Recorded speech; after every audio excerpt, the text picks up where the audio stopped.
Olá, boa noite. Sejam todos muito bem-vindos a mais um episódio da live do Projeto Cura pelas Mãos, que acontece aqui no meu Instagram toda segunda-feira às 20 horas. E o objetivo desse projeto é abordar temas relevantes do universo da spa-terapia para ajudar você, profissional, a cumprir a sua missão de vida, ser uma referência nesse mercado e ainda realizar o seu sonho de viver de massagem. E o tema que eu trouxe para a live de hoje é sobre a educação financeira, o caminho para sua independência e tranquilidade. Muito além de economizar e acumular dinheiro, planejar as suas finanças é projetar o seu futuro, se preparar para eventuais emergências e ainda realizar todos os seus sonhos. E para falar hoje desse tema, eu convidei aqui o meu consultor de vida e financeiro, o meu planejador Leonardo Facchini. Antes de eu chamar ele para entrar aqui comigo, eu queria fixar o tema aqui nos comentários. Alguém sabe como que faz? Porque quando eu clico, eu não consigo escrever nos comentários. É assim mesmo?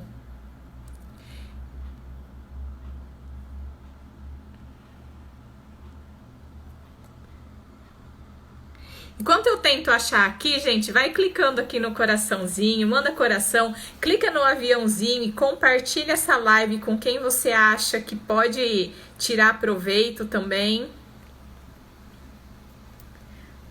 Não consigo. Se alguém souber como que eu faço para mandar uma mensagem e fixar, depois vocês me contam. Vou chamar aqui para participar comigo o Leonardo.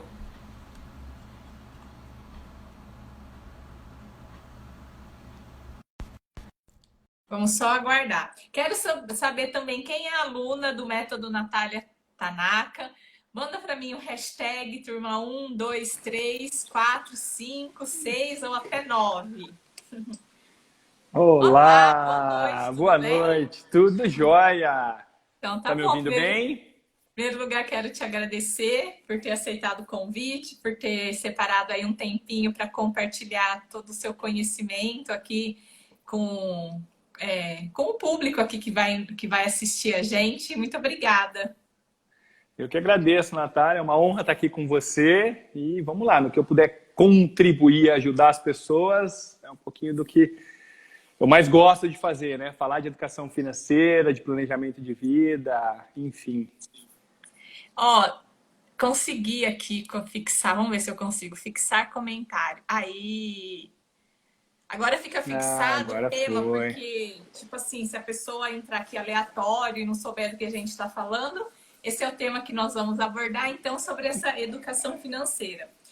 Quero começar pedindo para você se apresentar um pouquinho aqui para o pessoal. Então vamos lá, sou Leonardo, tenho 38 anos, sou casado com a Marla, pai do Miguel, do Rafael e da Letícia, e planejador de vida e financeiro. Na verdade, eu comecei a minha trajetória na tecnologia, né? Aos 13 anos eu ingresso no mercado de trabalho para trabalhar com computação. E a vida estava caminhando tranquilamente, muito bem, obrigado, quando em 2007 eu me deparo com o mercado financeiro. E aquilo me chamou muito a atenção, o mercado de investimentos propriamente dito, o mercado de ações, né? Na época ainda eu comecei investindo em derivativos, se alguém aí conhece. Mas, enfim, aquilo me chamou muito a atenção, eu fiquei extremamente encantado, porque imagina um jovem aos 24 anos de idade que transforma R$1.000 em 5.000 em uma semana.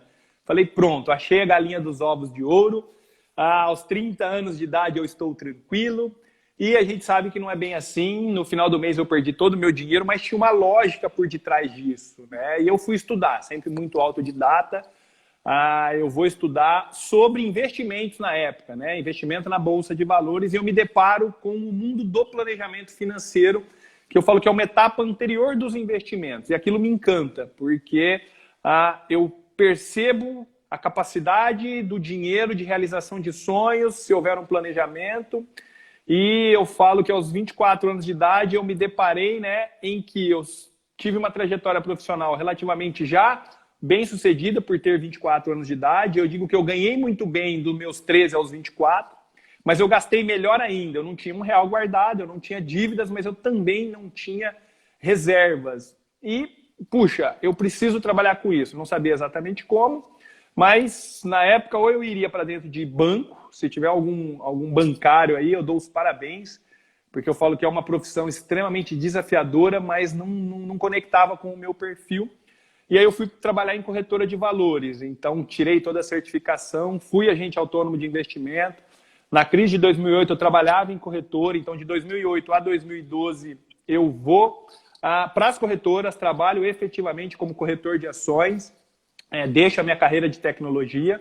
Mas em 2012, eu me desperto que não é vender produto a minha paixão, mas ajudar os clientes a fazerem as compras, né, os investimentos, de acordo com o seu projeto de vida. E aí, mais uma vez, uma mudança de carreira, eu abandono o mercado de investimentos, mas ainda dentro do segmento de educação financeira, funda Você Finanças Pessoais. Então, ela nasce em janeiro de 2013, uma empresa com o propósito de ajudar as pessoas a terem uma vida que vale a pena a partir de uma organização financeira. E eu digo que não é porque eu não vendo produtos de investimento ou que eu não sou comissionado pelo mercado financeiro que eu não ajudo os meus clientes a fazerem boas compras e a, de fato, colocar o dinheiro para servir, né? Eu acredito muito que o dinheiro é um meio que proporciona potencializar o que a gente tem de bom, os nossos projetos, enfim, é o que eu chamo de viver uma vida que vale a pena. E aí estou nisso, desde 2008 como planejador financeiro, atendendo aí já centenas de famílias. Tive o prazer e a honra, né, lá em 2012, da Natália e o Alessandro me procurarem. Desde então sou planejador deles, sou planejador da família, sou planejador desse casal e estamos aí, à disposição no que eu puder contribuir. E fala um pouquinho assim dessa diferença entre que você prioriza muito, né, no seu trabalho, que é planejar para que as pessoas realizem os sonhos e objetivos e não só economizar, poupar, juntar dinheiro. Vamos lá. Na verdade, eu vou trazer algumas questões diferentes, porque eu falo que tem pessoas que passam uma vida inteira tentando fazer planejamento financeiro, tentando equacionar o dinheiro dentro de uma planilha, dentro de um aplicativo.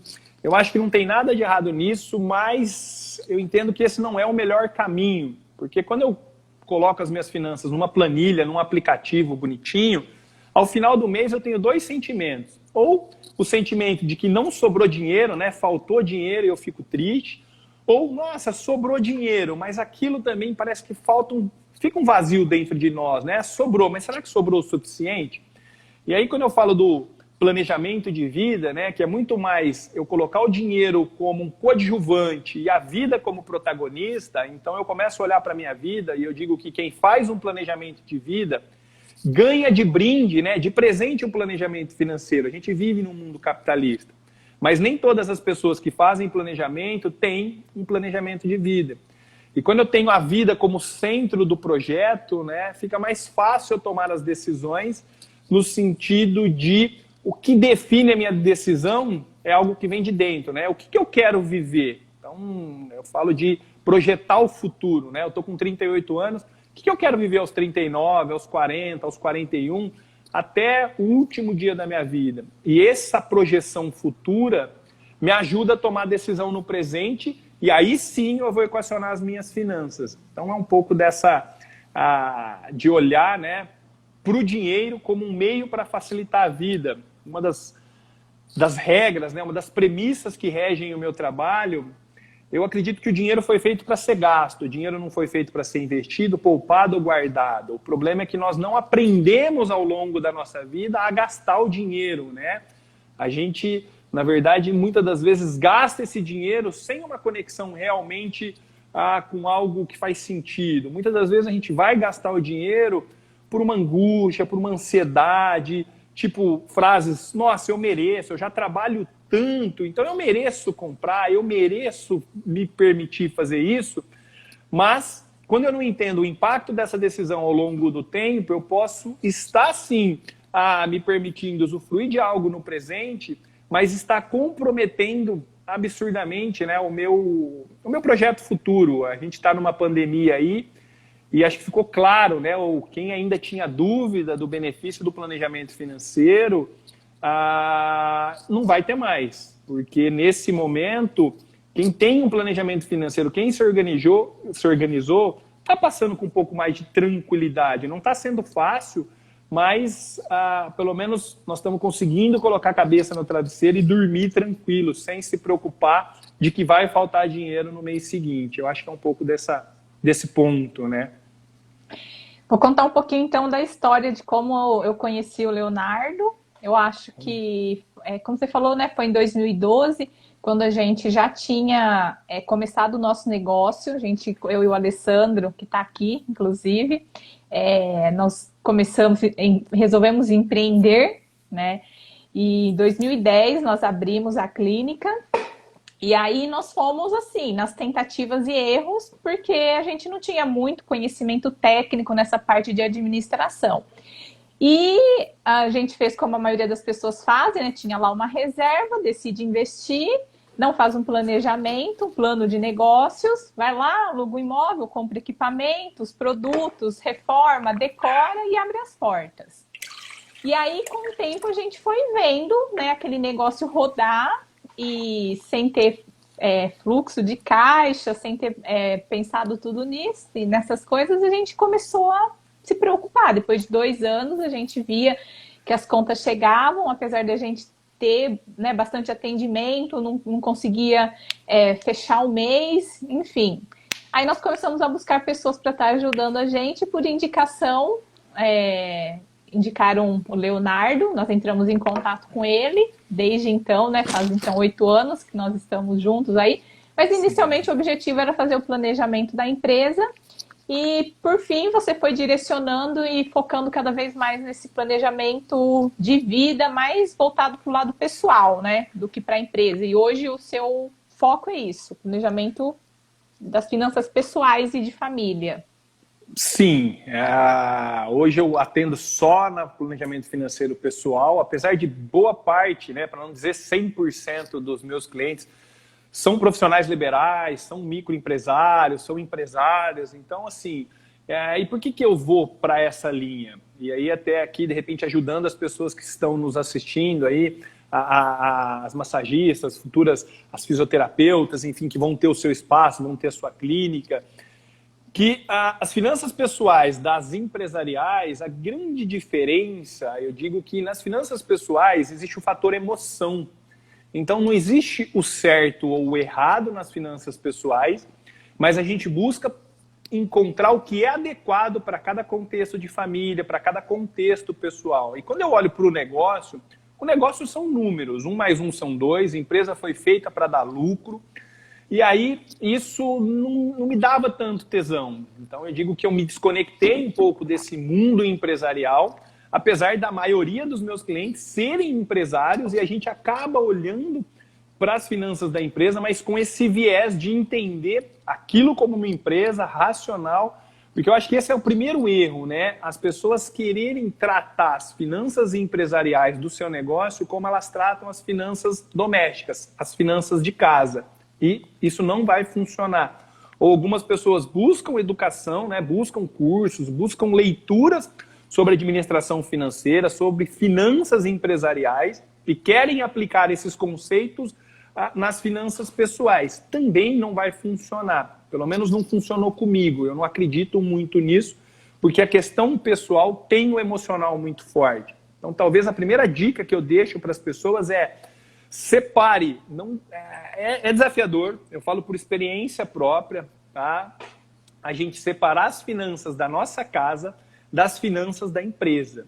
E aí você pode estar pensando, tá, Léo, mas eu estou iniciando, eu nem tenho ainda CNPJ, eu estou começando o processo. Não tem problema, separe contas. Então, às vezes hoje a gente tem contas em bancos digitais que são gratuitas, mas separa que a conta do banco A é a sua pessoal, é a sua para pagar as contas do dia a dia da sua casa, e a do banco B é o seu negócio. Você está iniciando o seu projeto ou a sua empresa. Separe. Acho que essa é a primeira dica e fundamental para evitar principalmente problemas futuros e principalmente que uma compense a outra, né? Muitas das vezes a empresa está indo bem, mas as finanças pessoais, às vezes a conta não fecha, a gente acaba usando uma pela outra, fica difícil avaliar se a empresa, se o meu negócio está indo bem, e fica difícil eu avaliar a minha vida, né? Como é que está a minha relação com o dinheiro? Então, acho que isso é extremamente importante, mas hoje o que me dá tesão, né? Eu falo que brilha os meus olhos, é ajudar as pessoas a entender como elas se relacionam com o mundo a partir do dinheiro. A gente vive num mundo capitalista, então não dá para negar que toda relação que a gente vai ter com o mundo externo tem um dinheiro envolvido. Por menor que possa ser, qualquer coisa que a gente vá fazer hoje tem um dinheiro envolvido. E quando eu começo a entender a minha relação com esse mundo externo, a minha relação com o dinheiro, eu passo a me conhecer melhor, tomar melhores decisões e aí sim caminhar em direção a uma vida que vale a pena ser vivida, né? O que é uma vida que vale a pena ser vivida? É algo que te dê prazer, é algo que te dê satisfação, não o tempo inteiro, isso é utopia. A gente tem altos e baixos, mas algo que faça valer a pena. Eu entendo que tem muitas pessoas que não vivem, mas sobrevivem, né? Então, acho que o maior medo das pessoas às vezes não é nem morrer, mas ao morrer, olhar para trás e perceber que não viveu, né? Que sobreviveu. Eu acho que é isso, Natália. Na verdade, assim, eu separei até alguns tópicos para a gente abordar, que foi vindo assim na minha cabeça, mas assim, são muitos relacionados a essa parte de gestão. Até já quero, a partir de agora, já te convidar para voltar aqui para a gente, porque tem muita coisa para ser falado. E eu, inclusive, fiz uma enquete que eu rodei de ontem para hoje, e foi assim, é impressionante, né? Eu já esperava esses números, mas quase que 100% das pessoas tem a sensação de que o mês acaba, o dinheiro foi embora e não sabe para onde foi, né? Isso significa que a pessoa não tem um controle das finanças.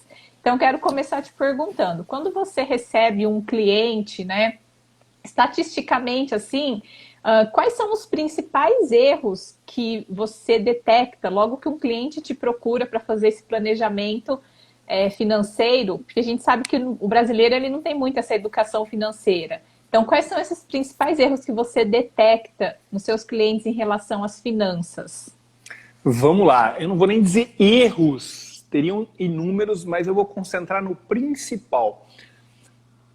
As pessoas não têm clareza da necessidade, ou para onde a vida delas está caminhando. Então, vocês estão nos assistindo, nós estamos aqui em 21 pessoas. Se eu perguntar para vocês, hoje é dia 22 de junho de 2020, como é que vai ser a vida de vocês no dia 22 de junho de 2030, daqui 10 anos? São poucas as pessoas que têm clareza e muitas dizem, nossa, mas é muito tempo. E aí eu pergunto, tá, qual vai ser o motivo de eu fazer um planejamento financeiro, de eu organizar as finanças, se não for para caminhar em direção a algo que faça sentido para você?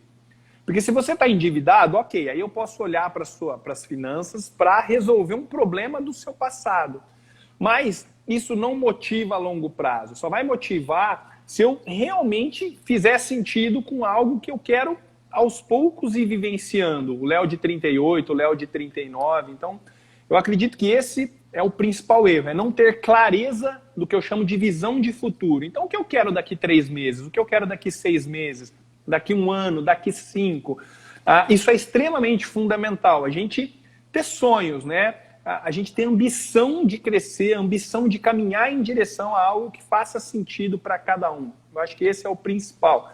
E aí o segundo erro é justamente olhar para o dinheiro. Então, assim, às vezes tem pessoas que vêm fazer a primeira reunião, ou mesmo a reunião comercial, nós nem fechamos, e trazem planilhas, tem um controle mirabolante. Então, planilhas que são alimentadas há anos, impecáveis, gráficos, maravilha. Aí eu pergunto, me mostra dentro desse seu controle financeiro, primeiro, onde estão os seus sonhos, e segundo, o quão próximo toda essa engenharia que você está fazendo está te deixando dos seus sonhos, o quão próximo você está de realizar cada um dos seus objetivos. 100% não tem. E aí eu digo, gente, não percam tempo administrando dinheiro, porque você vai passar uma vida inteira administrando dinheiro e a vida vai passar. Aí eu pergunto, olhe para a sua vida, vamos começar a desenhar um projeto de vida. Esquece o dinheiro é um meio Só que a gente coloca ele como um empecilho, né? Ah, não, mas eu tenho pouco. Ah, não dá para fazer. E aí eu pergunto, você tem pouco porque você não dá valor ou você não dá valor porque você tem pouco? Então, um pouco daquela, eu digo para todo mundo, né? O primeiro milhão começa com o primeiro R$1. Não tem jeito. Só que a gente vive numa sociedade em que é desafiador, primeiro, a gente falar de educação financeira, porque é desafiador, é muito recente. E mais do que isso, a gente começar a ter o nosso planejamento, a gente começar a organizar as nossas finanças.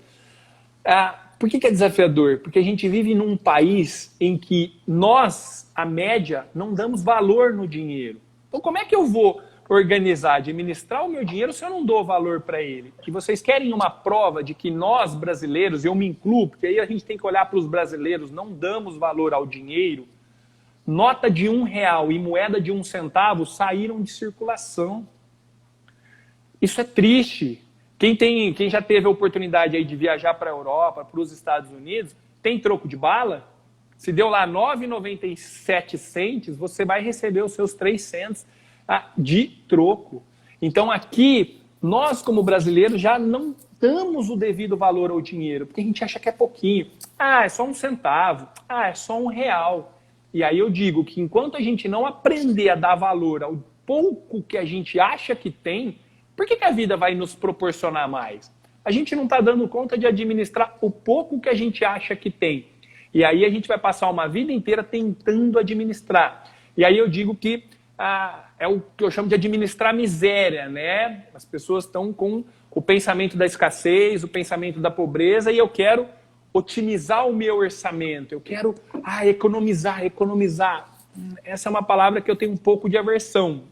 Eu não acredito que economia funcione e que economia vá fazer qualquer pessoa ter sucesso financeiro. Volto a dizer, uma das principais frases ou mantras, né, do meu trabalho é que o dinheiro foi feito para ser gasto, o dinheiro não foi feito para ser guardado, poupado ou investido. E se você quiser, Natália, a gente pode tentar abordar um pouquinho para deixar claro para a audiência o porquê que o dinheiro foi feito para ser gasto e como que a gente pode, de uma maneira mais eficaz e eficiente, gastar o nosso dinheiro conectado com a vida. Pode falar, você consegue dar uma resumida? Vamos lá. Então, o que é isso? Rapidamente, pensa o seguinte, principalmente quem tem filhos. Quais são as 3 coisas mais importantes da sua vida? Pensa por um instante. Quando eu faço essa pergunta numa palestra, numa dinâmica, surgem coisas do tipo minha família, os meus filhos, a minha espiritualidade, Deus, a minha saúde, vários aspectos, tá bom? Até aí tudo bem. Aí, pensa no seguinte, a receita, então, eu mapeei as coisas importantes da minha vida. Aí eu pergunto para as pessoas, num ambiente que você tenha controle ideal, pense em tudo que você recebe, menos tudo que você paga. Tá? Suas receitas menos as suas despesas, o que seria ideal sobrar? 10%, 20%, 30%?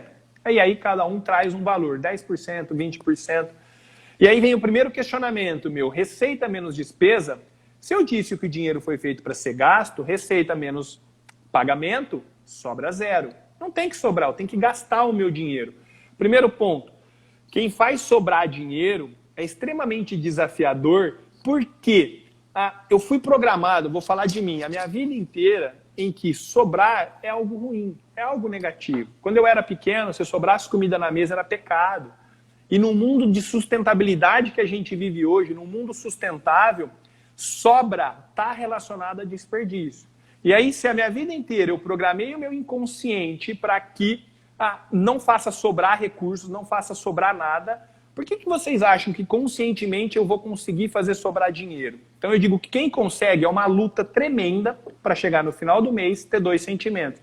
Nossa, sobrou, mas puxa, tinha que ter sobrado mais. Ou, nossa, sobrou até que bastante, mas puxa, final de semana passada a turma foi fazer um churrasco, foi numa festa e eu não fui. Então o sentimento fica debilitado. Eu digo que o planejamento de vida é o equilíbrio de 4 saúdes. Saúde emocional, financeira, física e espiritual. Cada um com a sua religião e fé. Mas então tá bom, entendido que receita menos pagamento sobra 0. E aí eu digo que só tem 3 maneiras de eu gastar o meu dinheiro, de eu fazer pagamentos com o meu dinheiro. O primeiro tipo de pagamento são o tipo gastos, que é tudo que eu gasto e me traz qualidade de vida no presente. Então, o meu aluguel, o meu financiamento, água, luz, alimentação, a escola dos filhos, tudo que você gasta e já aproveita. Ponto. Segundo tipo de pagamento são as dívidas. Aqui está o problema do planejamento financeiro. Quem tem precisa solucionar o quanto antes. Porque é algo que eu pago, que eu já aproveitei no passado. Então, eu tenho um tipo de pagamento gastos que me traz qualidade de vida presente. Eu tenho um tipo de pagamento chamado dívidas que já me trouxe qualidade de vida no passado. E um terceiro tipo de pagamento são os meus objetivos e sonhos. São as minhas metas que vão me proporcionar qualidade de vida no futuro. Porque aí eu pergunto para você que está nos assistindo, principalmente quem tem filhos, porque filhos é um negócio impressionante, né? Pensa nos últimos 10 anos da sua vida, o quanto que você está devendo ou você deixou de pagar de conta de luz? Provavelmente nada, porque você deixar de pagar corta. Quando você está devendo para o posto de combustível, para a conta de celular, eu posso citar várias contas que você não está devendo. Mas aí eu pergunto para você que tem filhos, que é casado. Nos últimos 6 meses, quanto você está devendo para a faculdade do seu filho, que hoje é pequeno? Quanto que você está devendo para a sua próxima viagem de lua de mel? Então eu reforço muito isso. Os casais que casam, a gente precisa de tempos em tempos renovar os votos. E aí eu posso começar a citar várias coisas. E aí você vai começar a entender de que, peraí, você me disse que a sua família é importante, que o seu filho é importante, que tem vários itens importantes, mas na hora de gastar o seu dinheiro, você não gasta com o que é importante.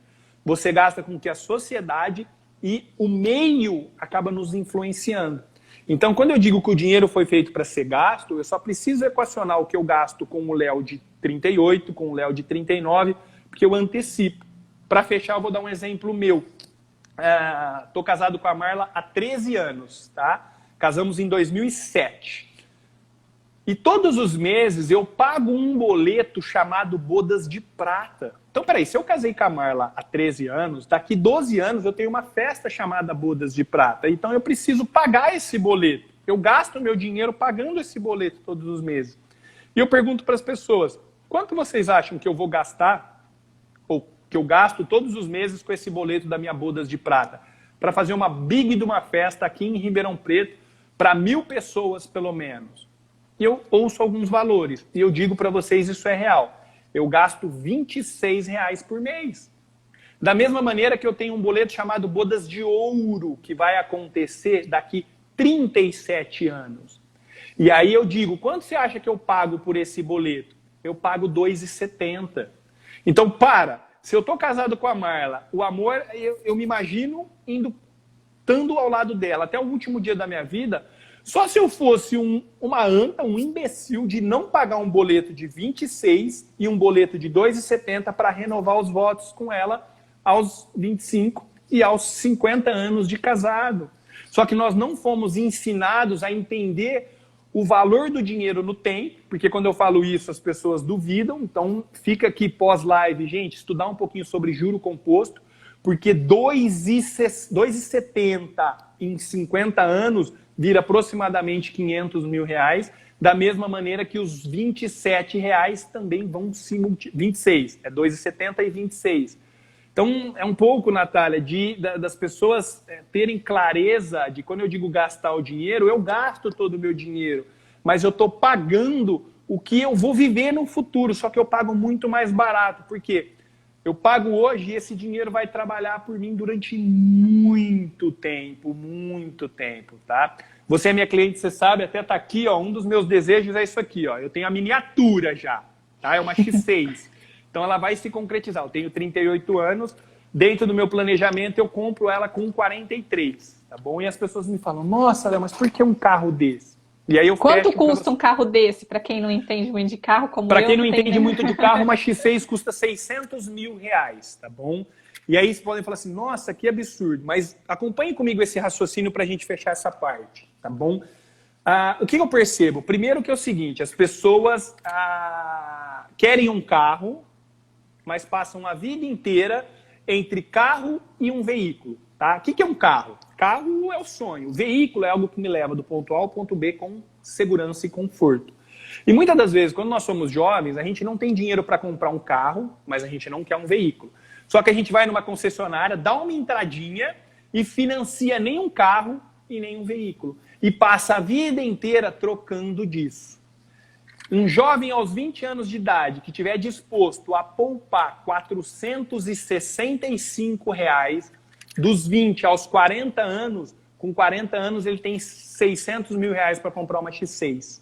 E eu falo que eu vejo muitas pessoas que gastam mais de prestação de carro e longe de terem uma X6. Deixa eu só pegar que caiu. Então, é um pouco para isso eu preciso do quê? De ter paciência. Ah, Léo, e aí? Como é que funciona? É paciência.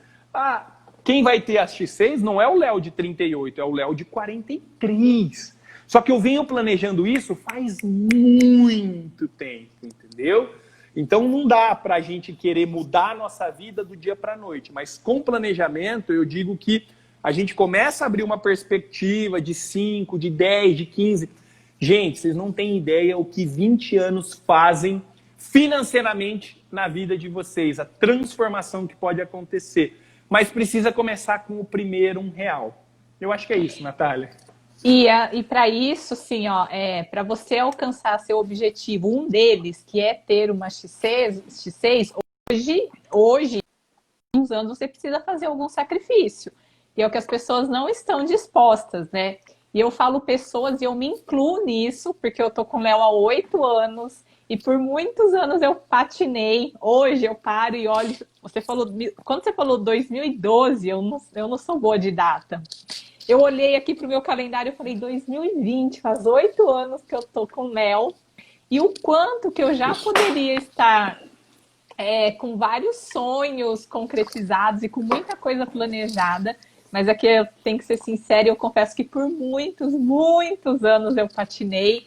Porque eu achava... São crenças, talvez, né? Crenças limitantes que a gente tem, que está relacionado, às vezes, às nossas vivências familiares e tudo mais. Mas eu sempre achava que o que eu ganhava não dava para investir, porque o que eu ganhava só pagava as contas e ainda talvez faltava. Então, como é que eu ia investir se o que eu ganhava mal dava para pagar as contas? Ou eu não tinha, assim, não é vontade, acho que eu não queria fazer alguns sacrifícios, que é ter que viver uns 2 degraus abaixo para lá na frente colher, né, esses benefícios, e acredito assim que muita gente deve fazer isso, porque eu fiz um webinário com as alunas da turma 9 essa semana e foi foi na quarta-feira. E foi o que me motivou, não, foi semana passada, e foi o que me motivou a estar chamando o Léo aqui, porque conversando sobre gestão de negócios, 99% das alunas não tem essa gestão de finanças. Então, uma coisa que a gente tem que ter essa consciência. Sim. Que para a gente ter um benefício lá na frente, conseguir realizar alguns sonhos, hoje, no presente, a gente tem que abrir mão de algumas coisas, né? E aí, a próxima pergunta que eu queria te fazer, que inclusive já mandaram aqui, vou pedir para vocês irem mandando suas dúvidas também para eu repassar para o Léo. É em questão a Prolabore, porque nesse webinário que eu fiz com as alunas semana passada, a gente discutiu essa questão. Ninguém, acho que 99% das alunas talvez tivesse uma, se eu não me engano, nenhuma tem um Prolabore, ou seja, o dinheiro que recebe dos atendimentos, paga as contas, compra produtos para a clínica, enfim, mistura tudo, não tem nenhuma planilha para ter esse controle. Então, assim, Prolabore, até veio essa pergunta, como definir o Prolabore? Tem uma porcentagem ideal da receita que entra, quantos por cento eu posso tirar de Prolabore? E até mandaram aqui na dúvida, e se um mês eu ganho 5 mil, no outro mês eu ganho 3 mil, no mês eu ganho 4, como que eu chego nessa média de um Prolabore? Porque se eu não estou enganado, o Prolabore é um valor que você tem que determinar e tem que ser aquele valor todo mês, é o seu salário que o seu negócio vai te pagar, né? Ou ele pode variar conforme a sua receita. Vamos lá. Antes de eu responder, é só voltar, porque quando você diz de você lá, que você falou do seu processo, eu acho que isso é legal as meninas aí, o pessoal terem em mente, que esse é o desafio. É a gente olhar para o dinheiro do ponto de vista emocional. Se fosse só a razão, todo mundo seria rico, ninguém teria dívidas. A questão não é racional. Em sã consciência, ninguém quer dever, ninguém quer passar dificuldade financeira. Então, você, Natália, quando você fala assim, eu acho que é um progresso, você tem que se dar os parabéns e é um exemplo para todo mundo, porque é difícil a gente mudar, principalmente porque a gente foi enraizado aí com muita crença limitante. Então, se você hoje que está nos assistindo tem uma dificuldade, tem uma descrença sobre algo, só persiste, porque é natural, mas o desafio é a gente se conectar com pessoas que estão nessa mesma vibração, e aí é um grande caminhar, né? Não tem jeito. E aí, vamos lá, quando você fala da empresa, então o primeiro ponto é fundamental, quem for montar, separar as finanças pessoais das empresariais. Acho que isso é uma lei, é um princípio básico e talvez o maior desafio para quem for empreender. Tá? Segundo ponto que eu acho que é relevante, para quem for começar um negócio, para quem estiver pensando, ou numa transição de carreira, ou mesmo, puxa, eu vou iniciar, acabei de me formar, eu quero iniciar a minha clínica, eu quero iniciar os meus atendimentos.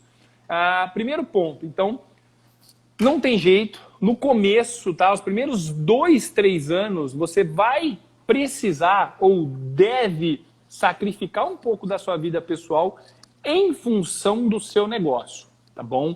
Então, esse desafio de, puxa, eu quero começar um negócio e eu já ter um prolabore alto ou muitas das vezes querer que o meu negócio custeie um estilo de vida que eu tenho, essa também é uma armadilha, tá bom? Mas para quem está começando, vamos dar uma dica prática. Prolabore, ele pode ser variável? Até pode, tá? O ideal é que ele seja fixo, é óbvio, dá uma melhor administração na vida pessoal. Mas o que eu vou sugerir? Primeiro, vamos olhar para a empresa. Então, numa empresa é racional. Eu preciso ter clareza dos custos que eu tenho para trabalhar, tá? E das despesas. E aí, se você me permitir, eu vou separar isso, porque isso acho que é um grande gera muita dúvida nas pessoas e eu acho que a gente tem um problema nisso, que é o quê? As pessoas confundem despesa com custo. E quando eu olho para uma empresa, despesa e custo é completamente diferente, tá bom? Vamos pensar na sua clínica, tá, Natália? Que você tem aí, que você atende, você faz os atendimentos, as gravações. O que é despesa para você? Então, para as pessoas entenderem, o aluguel é uma despesa, a conta de luz é uma despesa. Por que o aluguel é uma despesa? Porque se a Natália não fizer nenhum atendimento, ela paga o mesmo valor de aluguel. Se ela encher a agenda, ou ela vai pagar o mesmo valor de aluguel. Então, despesa está atrelada ao funcionamento do meu negócio. E o custo? O custo está efetivamente atrelado à venda do produto ou do serviço. Por exemplo, você utiliza óleos para fazer a massagem, correto? Uhum. Então, óleo é um custo. Por quê? Você só usa óleo se você fizer atendimento. Então, imagina que chegou aquele mês e falou assim, nossa, eu tive R$ 1.500 de custo com óleos. Mas você teve esse custo porque você atendeu clientes para fazer massagem. Percebe? E por que eu estou mostrando essa diferença? Porque as pessoas têm a mania de que o empresário, nós precisamos reduzir custo, nós precisamos reduzir despesa. E entende uma coisa, você só vai crescer o seu negócio, você só vai multiplicar o seu negócio se você crescer custo. Isso é contraintuitivo. Sim, custo eu negocio o melhor custo possível. Então, por exemplo, a Natália tem que comprar, por exemplo, óleo. Ou tem que, sei lá, negociar com uma lavanderia as toalhas que ela utiliza. Porque isso é custo. Ela só utiliza toalha mediante atendimento. Mas a partir do momento que eu negociei o melhor custo com o meu fornecedor, dentro da minha empresa, eu quero que esse custo aumente. Porque se esse custo está aumentando, quer dizer que eu estou tendo atendimento. Então esse é o primeiro insight que vocês têm que ter, porque senão você fica travado. E a gente tem aquela coisa, nossa, olha o tanto que eu estou gastando com lavanderia, olha o tanto que eu estou gastando com óleo, olha o tanto que eu estou gastando com... Meu, isso é custo, celebre isso, porque quer dizer que o seu negócio está prosperando. Diferente de despesa, tá bom? Acho que esse é o primeiro ponto, porque eu vejo as pessoas numa briga de escassez e assim, nossa, eu preciso economizar, a empresa precisa economizar, reduzir custo. Não. Se a sua empresa, por exemplo, um negócio fatura 10 e tem o custo de 2 ou o custo de 5, vamos dizer que você tem um custo de 5 e fatura 10. Para você faturar 20, seu custo vai ser 10. Não tem mágica. A gente precisa aumentar custo. Então, tenha clareza da diferença de custo e de despesa e o seu negócio só vai crescer se você aumentar o custo dele atrelado à venda ao negócio. Então, esse é um primeiro ponto. E aí, por que eu estou dizendo isso? Porque eu preciso ter clareza quais são as despesas, as despesas fixas que eu tenho para funcionar. Então, no caso da Natália, o aluguel é uma despesa fixa. Se você não atender, se você não fizer turmas do método Natália Tanaka, não interessa, você tem que pagar o aluguel. Agora, se você tiver agenda lotada, várias alunas, o aluguel é o mesmo. Ponto. Então, separem aí o que é despesa de vocês e o que é custo, tá? Custo está atrelado ao atendimento. Tenham sempre isso em mente. Então, tudo que envolve aquele atendimento vai ser custo. Por que eu estou dizendo isso? Porque vocês precisam, então, entender a cada atendimento, a cada massagem que você for fazer, quanto daqui... Tipo, então, sei lá, cobrei numa massagem R$200. Tá bom. Às vezes a gente pensa, nossa, cobrei 200. Tá, mas o que daqueles 200 é custo? O que é despesa? O que efetivamente sobra de lucro líquido, né? De receita para a empresa? Porque aí, o que eu vou dar de sugestão para quem está começando? Você dividir isso em 3 potes. Então, aí sim você pode, puxa, eu posso ter um Prolabore? Posso. A partir dos atendimentos que eu faço, do lucro, 1/3 é para me pagar. Então, eu posso ter uma renda variável. Ah, eu fiz um atendimento que eu, por exemplo, cobro 200, mas R$50 é custo. Eu calculei que R$50 está entre custo e despesa. Então, vem 150. R$50 pode ser o meu Prolabore. Eu pego esse dinheiro e jogo para minha conta física, para minha conta pessoal. E os outros dinheiro? O outro dinheiro é para eu crescer o negócio, para eu investir, reinvestir no negócio. E a outra parte é para eu começar a criar saúde financeira daquela empresa. Eu começar a fazer um caixa, eu começar a desenhar um capital de giro para aquele negócio. E aí a gente, enfim, olhar para isso como um negócio. Tá? Então, para quem está começando, eu acho mais simples você atrelar um atendimento. A partir do momento, por exemplo, que nem a Natália, já está com um negócio estabelecido, bem sucedido, puxa, aí eu vou olhar para um negócio, eu posso começar a estabelecer um Prolabore fixo para mim, tá bom? Eu acho que esse é um caminhar, mas para quem está começando, eu acho que o erro de estabelecer um Prolabore fixo é que pode ter meses que você não atinge o faturamento, você tira aquele Prolabore e você penaliza um negócio que você está iniciando. Quando muitas das vezes o seu negócio está indo bem, o seu negócio está legal, mas ele está sendo penalizado por uma má administração da sua vida pessoal, das suas finanças pessoais. Eu acho que é isso. Respondido? Inclusive, muito legal, muito boa essa dica. Igual você falou, principalmente para quem está começando e que não tem ainda uma média, né, de faturamento, uma estabilidade. E esse é um erro que eu também tenho que confessar que nós cometemos, né? Inclusive o Léo já sempre criticou e apontou esse erro que a gente cometia, que é você retirar um Prolabore do seu negócio para manter um padrão de vida que você quer que está acostumado, que você quer levar, ao invés de adaptar o seu estilo de vida ao que o seu negócio pode pagar, né?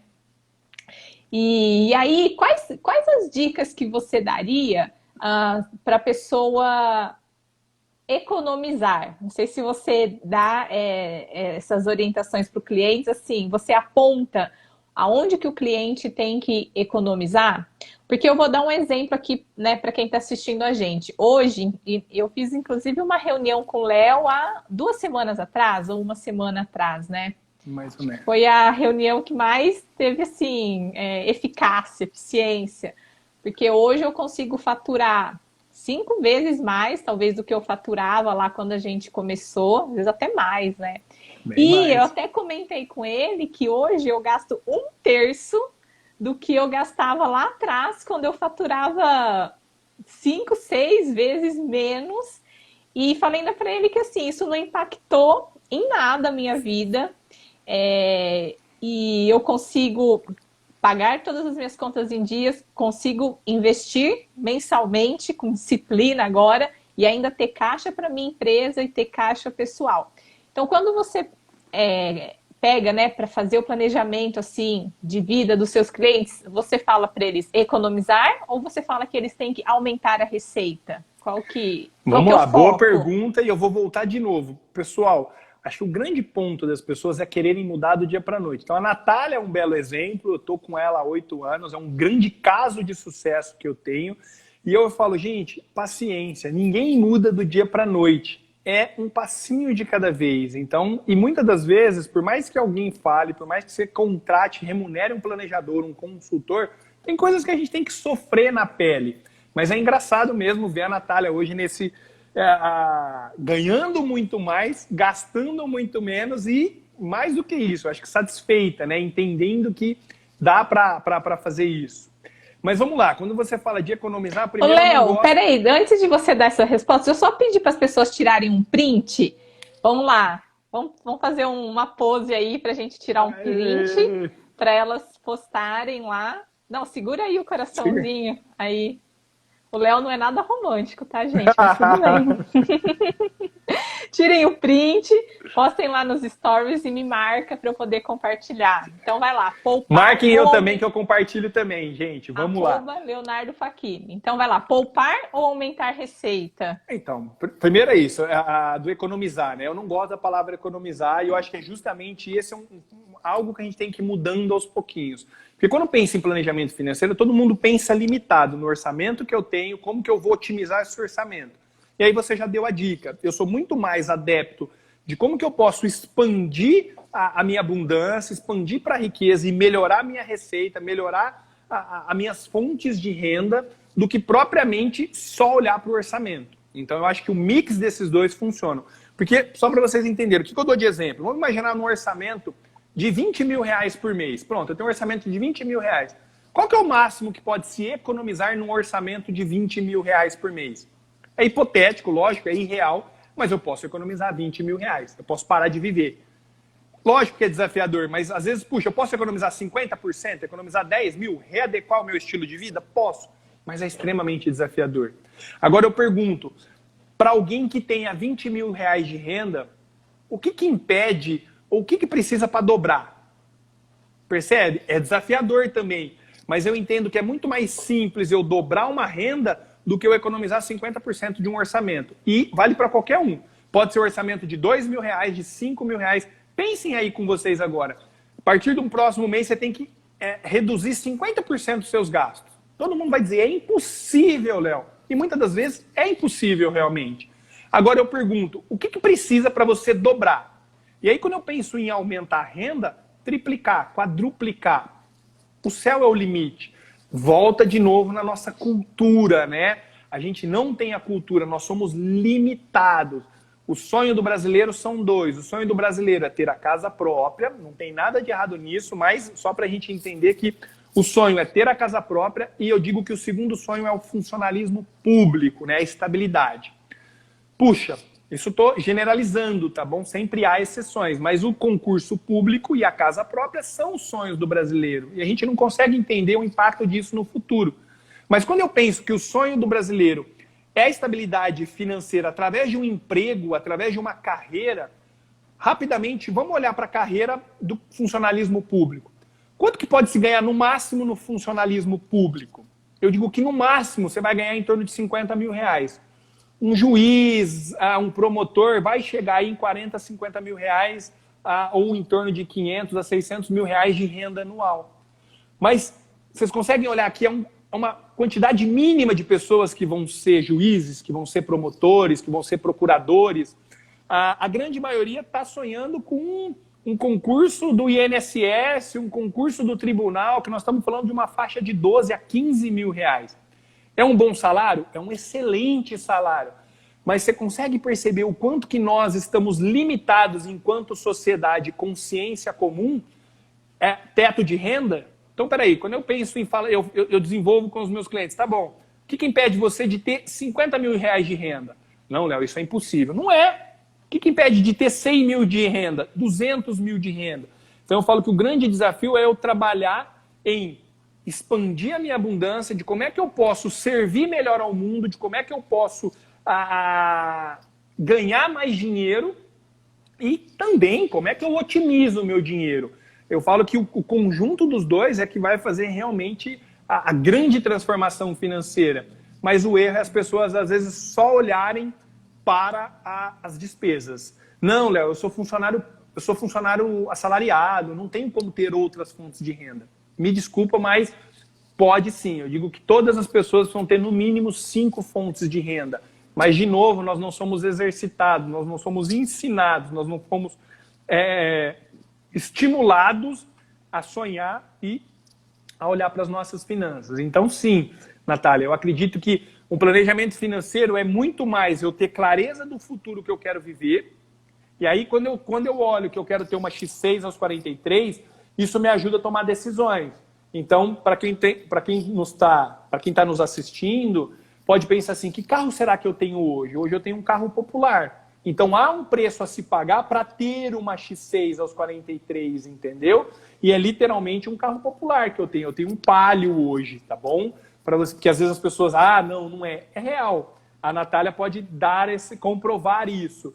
Mas é um processo de colheita. Tem coisas que eu não abro mão. É o mesmo carro que você tem desde que eu te conheço, né? Desde quando você me conhece. Eu não troquei de carro.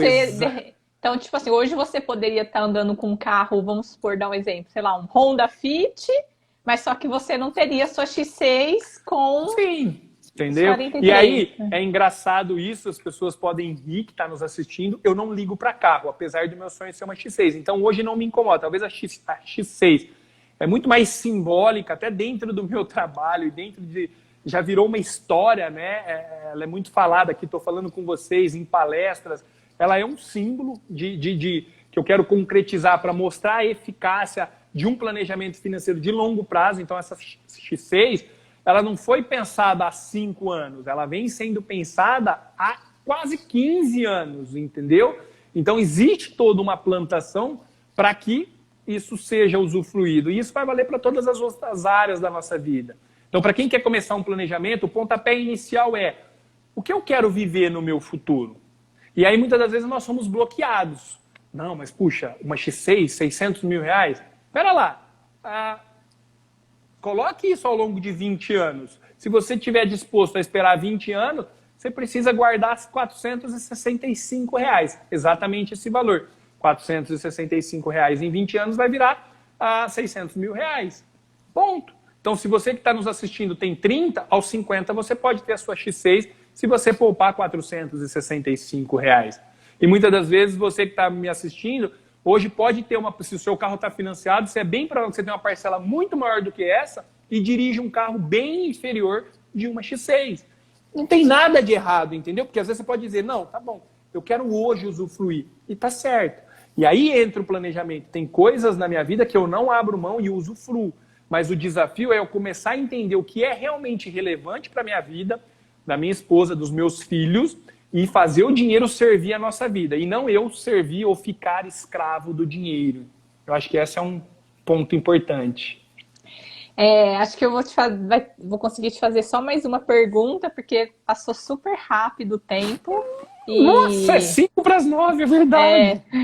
Então, eu já quero te convidar para voltar numa próxima live para a gente entrar na parte de investimentos, porque é isso que você também domina. Porque eu recebo muitas dúvidas das alunas do curso, né? Que elas me falam assim, tá, eu vou poupar, e o que eu vou fazer com esse dinheiro? E muitas vezes as pessoas deixam de poupar justamente porque elas não têm o conhecimento do que fazer com o dinheiro. Então, fica aí convite para a próxima live para a gente falar de Tesouro, Selic, IPCA, enfim, todos esses termos aí. Fundos imobiliários, isso. Tudo. Vai ser um que prazer. É muito desconhecido para nós, que somos profissionais, principalmente da área da saúde. A última pergunta que eu quero que você responda para fechar o nosso tema hoje é definir lá, então, o meu Prolabore, né? Que já está mais do que claro que é fundamental quem sair dessa live e não começar a praticar, né? Não separar finanças pessoais da empresariais, está fadado ao fracasso. Isso. Separei o meu Prolabore. Quanto desse Prolabore eu tenho que investir? E na nossa última reunião, o Léo, eu vou te contar, porque assim, eu consegui lá, depois de muitos tropeços, começar a fazer o meu investimento mensal, e na última reunião ele falou assim, tá, você está investindo X, Então, agora você vai triplicar, você vai investir mais 3x desse valor. Ele me desafiou, fui lá e fiz. E não tá fazendo falta, não acabou o mês. Talvez se esse dinheiro tivesse lá na minha conta corrente, eu já teria gasto com coisas que não vão mudar a minha vida. Talvez eu teria pedido mais iFood, talvez eu teria comprado alguma outra coisa que dá para viver sem, né? E então, assim, de regra geral, quanto que a gente tem que separar do Prolabore para investir todos os meses, que é o nosso boleto? Tá, vamos lá. Você me fez uma pergunta que eu precisaria de tempo, eu não vou conseguir, estou olhando pelo tempo. Primeiro é o seguinte, vou fazer diferente. Pegue 3 coisas que são importantes que você quer viver no futuro. Para quem tem filhos, às vezes a educação do filho é algo relevante, uma faculdade, mas 3 coisas só. Só que não pegue coisas que você queira realizar daqui a 1 ano, porque a conta vai ser difícil de fechar. Mas pegue coisas que você está disposto a esperar pelo menos 2, 3 anos. Pegue 3, às vezes uma viagem, a educação dos filhos, alguma outra coisa. Faça um exercício de quanto custa isso. Eu quero fazer uma viagem com a minha esposa que custa R$8.000. Dando um exemplo, quero ir aqui para o Nordeste, fazer uma viagem curta, vou gastar R$8.000. Daqui 3 anos, divide isso em 36, tá? Não sei quanto que vai dar aqui. Você precisa começar a guardar esse dinheiro, guardar essa prestação. Então, mais do que... Eu não gosto muito de estabelecer regrinhas, guarde 10%, 15%, 20%, 30% para quem está começando, porque aquilo vira uma lei. Mas então pense o que você quer viver no futuro, porque isso te estimula mais. Eu não estou guardando dinheiro, eu estou pagando a prestação da X6, eu estou pagando a prestação da minha bodas de prata, eu estou pagando a prestação da minha bodas de ouro, eu estou pagando a minha próxima viagem com a Marla, eu estou pagando a educação do Miguel, eu estou pagando a educação da Letícia, você entende? Isso, da mesma forma que eu tenho o boleto chamado luz, telefone, todas as contas que eu tenho do dia a dia, eu tenho esses boletos futuro. E aí você vai começar a perceber que quanto mais futuro for, mais barato fica esse boleto. Mas comece, entendeu? E para quem quer um número, é um número que todo mundo diz, um número mágico. No mínimo 10% do seu rendimento, do seu salário. Então gaste 85% com a sua vida presente, mas direcione 10%, 15% com essa vida futura que você vai querer viver. Porque o dinheiro pode se multiplicar muito, muito, muito. Que legal. Bom, quero te agradecer, então, porque vai terminar aqui nossa live. Com certeza, assim, você fez parte aí por eu estar aqui hoje, né? Lá atrás, quando você me deu algumas dicas, foi onde eu comecei a ampliar a minha visão sobre os negócios. Tá aí sempre ajudando a resolver esses impasses financeiros, ajudando a projetar o futuro. E, como eu falei, teria muito mais coisas relacionadas a essas finanças que a gente poderia estar abordando aqui, em relação aos investimentos, fazer reservas para emergência, como você mesmo falou, nesse período que a gente passou, planejar o futuro, quebrar algumas crenças, por exemplo, ter casa própria, carro, vale a pena ter casa própria ou não? Vale a pena comprar carro ou alugar? Hoje o mercado está muito diferente, né? O que significa hoje essa taxa Selic tão baixa? Acho que são dúvidas que a maioria das pessoas tem e que fica o convite, então, para você voltar. Muito obrigada. Eu que agradeço, Natália, é sempre uma honra. E eu me coloco à disposição, se você quiser, da gente fazer uma aula fechada para suas alunas. E aí pode legal. ser dúvidas, perguntas, a gente fica ali. Aí não tem o tempo de 1 hora, fica 1h30, 2 horas interagindo só com as suas alunas. Mas de qualquer forma também me coloco à disposição para voltar aqui no Instagram, tá bom? E quem quiser maiores informações aí me sigam no Instagram, que eu posto com frequência também. Tem um canal do YouTube com mais de 500 vídeos sobre o tema. Lembrando também que o Leonardo tem um curso, né? Tem um curso de finanças pessoais onde ele ensina tudo isso. Se precisarem, entra lá no Instagram dele, @LeonardoFacchini, manda um direct lá que ele dá as informações do curso online para vocês, né, estarem planejando. Um beijo, então, para você, para a Marla, para as crianças. Obrigada. Valeu, boa noite. Eu que agradeço.